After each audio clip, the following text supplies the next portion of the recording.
Hello everyone, welcome back to my channel. My name is Ellen and today I'm going to teach you about a very interesting portal opening very soon, and it is the portal that I will call Beltane. And I hope I will do so in a very unconventional way, because even though I use the word Beltane to describe this time of the year, I don't necessarily want to talk about the specific origins, about this specific village somewhere in the British Isles where the festival of Beltane is actually originating. Alright, I am here to talk about a general period of the year that is actually celebrated and can be felt, same energies can be felt all around the world. I think I put a disclaimer in all of my videos. I am not a reenactor and I'm not a spiritual reenactor.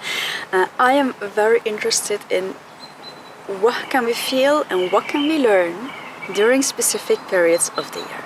And to keep this video not too long, also a little bit structured, I am going to talk first about the time frame, like exactly where are we in the cycle of the year, in the wheel of the year.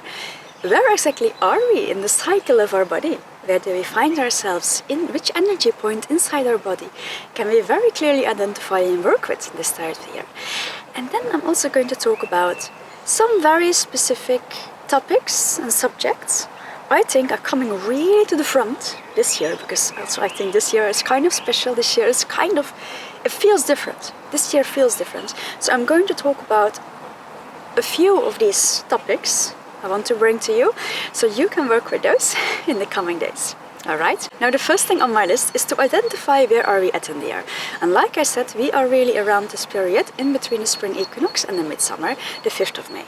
Alright, it is most generally known here in Northern and Western Europe as the name Beltane. That is the most conventional name used for this.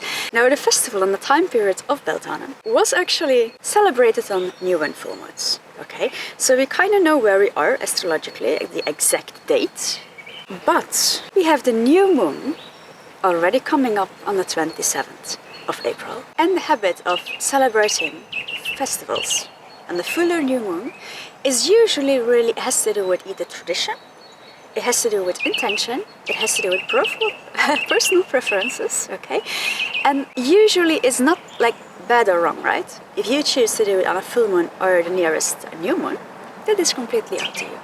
You are allowed to do whatever you want and however you want to experience your spirituality in combination with the world cycles. But this year I do feel a very big emphasis on the new moon on the 27th of April, so actually a week before the astrological date of Beltane.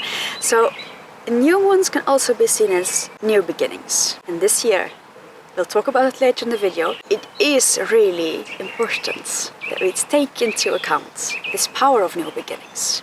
If you look at the previous full months, we have had in January the Yule full moon, then we had the 3 full moons of spring, we had one in February, in March and in April, and now we are actually at the start of a new cycle.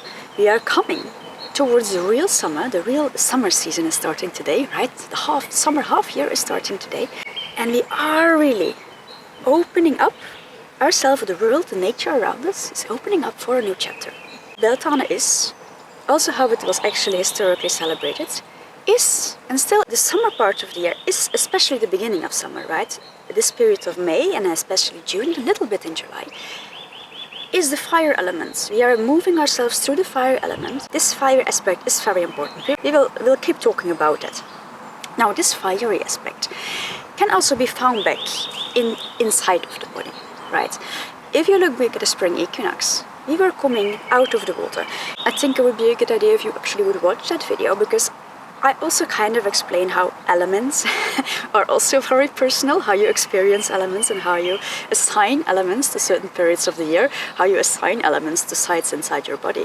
Beginning of spring starts with the ground, the dirt. We are getting through the water, and then we are coming into the fire. Now the fiery center of the body is absolutely here. It is the navel point. That is where we are making the digestive fire, the personal fire. It is where we are finding our personal identity. So we are really working with this energy center here in the body. Now energy centers are not only used in Asia, okay? Energy centers can be found back in spirituality all over the world. However you want to call it, we are right here in our body. Now there's all sorts of emotions connected to this point, which are very important when we talk about the specific energy we can work with in this time of the year. It is, as we say, amplified. All our energy points are working all year round. It is just that we have a larger opportunity to work with a specific center, to work with specific emotions, to work with a specific intention. It is how you find you are creating your ego, and you are exploring, how do I relate to the world? We are really starting this mirroring effect here. Because if we are coming from the second energy center, the water point, this is really where we find our creativity and our exploration of self. We are still not comparing ourselves or finding a relationship to other. This happens in the fire center, where we are now. And it is here that we are really seeing, how do I relate with the world? What is my relationship with other people, with other things, with nature? And it is here that it's mirroring effects of everything I experience and everything I see in other people and everything I feel by other people, everything I see and experience by nature, is really a reflection of what is going on inside of me. When we are talking about this point, and I talked already a little bit about it in my previous video, but this year there is, I have never felt it before, there is such an anger. And it is very feminine in nature. It's a feminine rage, almost like such an anger and frustration. And it really started to feel already in February, and I felt it a lot stronger around the spring equinox. And right now, it's about to explode. It is. I have never felt this energy so strongly before. It is like there is a gas in the air. There's a lot of oxygen in the air. We just need like a little spark and the whole thing explodes. This is how I feel right now. This fiery point in our body is really one of the most powerful ones, where it originates. We are here connecting ourselves to the world, and where we found that we don't have the control we want, where we can't change something, and we also don't like that we can't change it, and we also don't like how it is, right? And this builds up a frustration and an anger. It is really like a friction. It's really a friction. We don't like what we see, we don't like what we feel, and at the same time have the feeling that we have no control over it. It is outside of our control. How the feminine is seen and handled today in the world. It is not difficult to understand why we are so angry, why there is so much frustration. Alright, now, but we do have to be careful. Anger and frustration is good. Okay, I really dislike the conversation about bad and wrong in spirituality. Not a lot of useful stuff comes from dividing stuff into bad boxes and good boxes. Anger and frustration has its place. Anger and frustration is a very important emotion. It is also very important that we let ourselves feel and express anger and frustration. Nothing useful happens by boxing stuff up, okay? So it is a very useful frustration. Because of the amount of feminine anger that is hanging in the air right now. We are at the fire center of the body. We are coming now in this time frame of the cycle of the wheel of the year, where we are at the fire festival, fire portal. It is amplification on amplification on amplification. And we are in an extremely volatile situation. So, this is one of the reasons we are using the new moon. New moons are new beginnings. The new moon is always a calming down. And what we kind of want to create here is that we will transform our anger. We want to transform it as we cycle through the year and through our body. We want to take this anger beautifully, feel it, experience, express it, but then transform it in a useful way by taking it up to the heart and to the air element. We don't want to expose a lot of fire to a lot of air. It explodes into your face. So what I want to invite you to is to kindle the fire. And to do that, to kindle this fire, it is almost like we are in a smithy, and we need to get the fire burning exactly on the right level we want, exactly on the right heat we want. Otherwise we will ruin everything we work with. Okay? How do we do this? How do we transform it? It is actually very easy. We will use the previous energy centers in the body, meaning we will use the ground. We will make sure that we are grounded. Use grounding techniques. It can be as easy as walking barefoot and touching the earth with your hands. Grounding. Always remember your roots. Remember where you came from. Because anger has this quality that it becomes a red, like almost a red haze in front of your eyes, and you get so sucked up in it that you forget where you came from, you forget where you are going, and everything, the only thing you experience is the anger right now. So to transform this anger and to actually using it in a useful way, it is very important to always remember where you came from. Always remember where you are coming from. Remember to ground.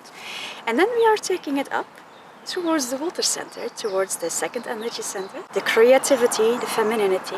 And we will use this as a sword because both earth and water are cooling down, are cooling qualities. We will use these cooling qualities.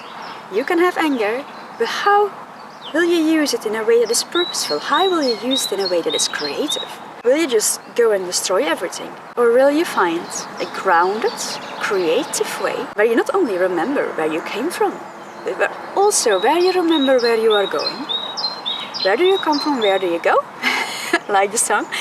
And how can you use your creativity to create like this kind of spiral from coming to going? Kindle the fire.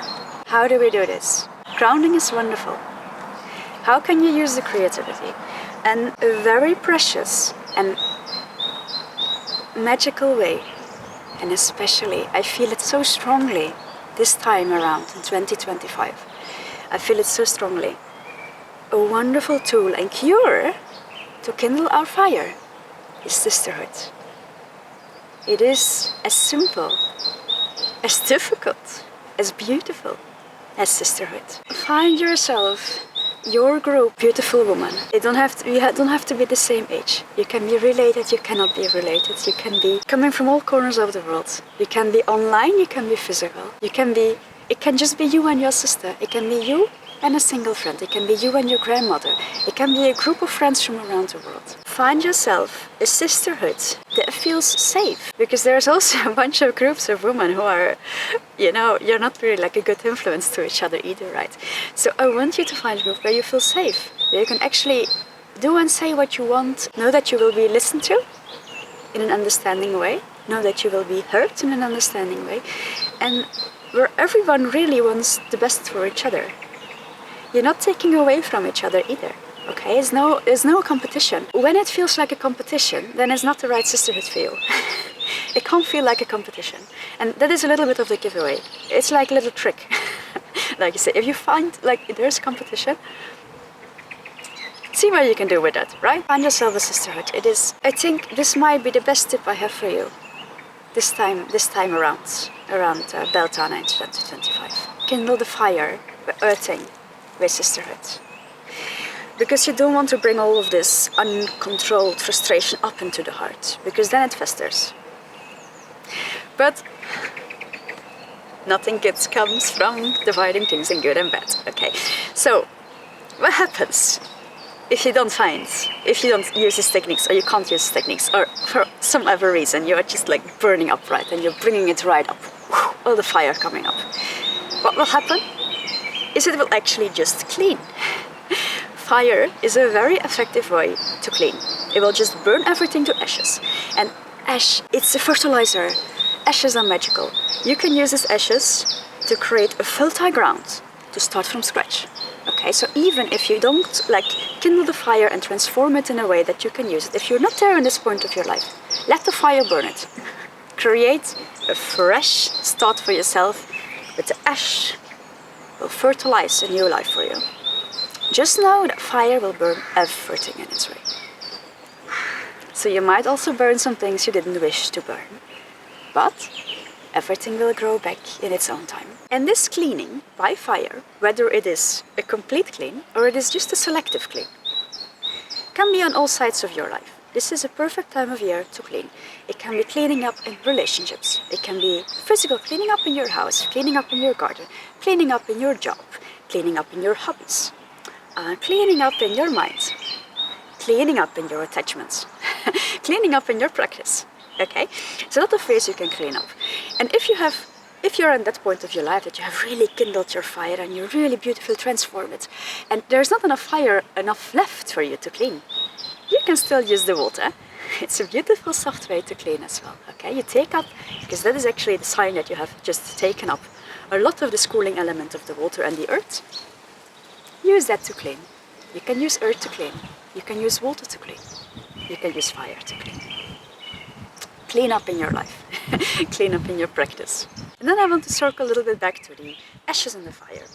If there's one thing you can do to mark this time of year, because it's usually by doing very small practical rituals, even ceremonies, don't have to be difficult.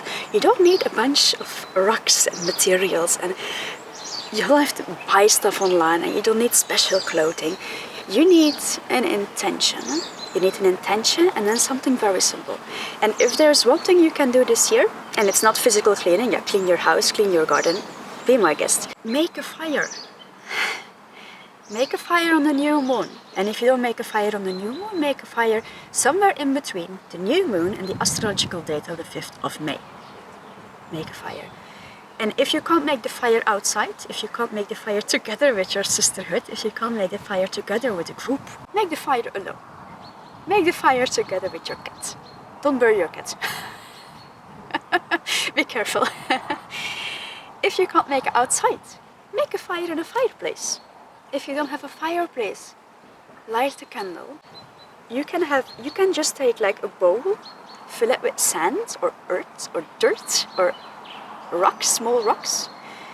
Put something in the middle like a big candle, and then you can even fire a little bit of wood to the candle. There's many ways to light a fire, and just by doing so and by setting an intention, lighting the fire, you have marked and you have remembered and you have made a point to yourself and to the universe that yes, I understand, I see and I accept where I am at this point. Experience it for yourself. And if you have lit your fire and you have collected a little bit of the ashes, even if you just have lit a candle and you have just burned a little bit of something, collect the ashes. I'm actually going to link the video I made last year about Beltane, because I talked a lot more about what you can do practically with the ashes. But if you have collected the ashes, keep those ashes. Collect the ashes in like a glass pot, write on it the year and the date it was collected with intention. Maybe you will remember also write your intention, but what's your intention with the fire? And this ashes is so powerful because you can still use it for rituals and ceremonies. Random small things in your life all throughout the year. I have ashes from a few years back still that I can still use because this intention with Beltane, this fiery intention with Beltane, it is magical. What a power there is in those. What I like to do, small practical things, is I like to collect the ashes and I will put some on my front door, or maybe all the doors in your house. It will create a protection to keep bad energies out. You can use the ash to make a circle if you want to have a really powerful protected shell around the ceremony or a ritual you are doing with people. Even if it's a ritual you are doing alone. Afterwards you cannot use the ashes again, okay? They are given, they are offered. You can offer the ashes. If you have a nature altar or a place in nature where you love to go, give some of the ashes to nature. And ashes are a fertilizer. They are a fertilizer. They not only fertilize physical things, they actually throw them under your berry bushes, you know. They actually fertilize,